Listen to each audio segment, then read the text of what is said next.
Science and టెక్నాలజీకి సంబంధించినటువంటి bit with explanation. Sulphur డయాక్సైడ్కు సంబంధించిన అంశాలలో సరి అయినవి ఏవి?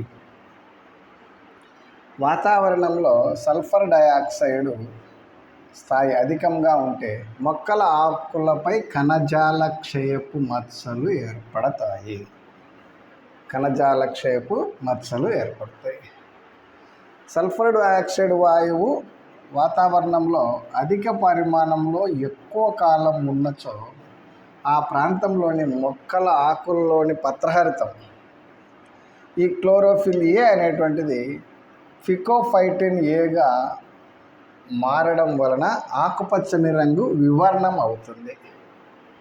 అంటే సల్ఫర్ డయాక్సైడ్ వాయువు వాతావరణంలో అధిక పరిమాణంలో ఎక్కువ కాలం ఉన్నది ఆ ప్రాంతంలోని మొక్కల ఆకులలోని పత్రహరితము క్లోరోఫిల్ ఏ అనేటువంటిది ఫికోఫైటిన్ ఏగా మారడం వలన ఆకుపచ్చని రంగు వివర్ణం అవుతుంది. సల్ఫర్ డయాక్సైడ్ వాయువు గాఢత 1 ppm ఉన్న వాతావరణంలోని మొక్కలు గిడసబారి వాటి పత్రాలు నిర్హరితం అవుతాయి. పత్రాలు నిర్హరితంగా మారుతాయి.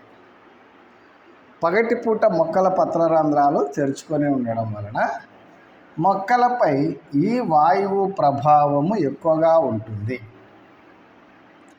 సల్ఫర్ డయాక్సైడ్ వాయువు సోకినప్పుడు ఏకదళ బీజ మొక్కలు నిర్హరితం చెందుతాయి. ఏకదళ బీజ మొక్కలు దీని వలన పంట దిగుబడి గణనీయంగా తగ్గుతుంది. క్రింది సల్ఫర్ డయాక్సైడ్ సంబంధించిన అంశాల్లో సరి అయినవి ఏవి అంటే ఈ 4 అంశాలు కూడా సరి అయినవే. సల్ఫర్ డయాక్సైడ్ వాతావరణంలో అధికంగా ఉంటే మొక్కల ఆకులపై కణజాల క్షయపు మచ్చలు ఏర్పడతాయి. సల్ఫర్ డయాక్సైడ్ వాతావరణంలో అధిక పరిమాణంలో ఎక్కువ కాలం ఉన్నచో ఆ ప్రాంతంలోని మొక్కల ఆకులలోని పత్రహరితము క్లోరోఫిల్ ఏ ఫికోఫైటిన్ ఏగా మారడం వలన ఆకుపచ్చని రంగు వివర్ణం అవుతుంది. సల్ఫర్ డయాక్సైడ్ వాయువు గాఢత 1 pm ఉన్న వాతావరణ మొక్కలు గిడసబారిపోయి వాటి పత్రాలు నిర్హరితంగా మారతాయి. పగటిపూట మొక్కల పత్రరంధ్రాలు తెరుచుకొని ఉండడం వలన మొక్కలపై ఈ వాయువు యొక్క ప్రభావం ఎక్కువగా ఉంటుంది. సల్ఫర్ డయాక్సైడ్ వాయువు సోకినప్పుడు ఏకదళ బీజ మొక్కలు నిర్హరితం చెందుతాయి. ఫలితంగా పంట దిగుబడి గణనీయంగా తగ్గుతుంది.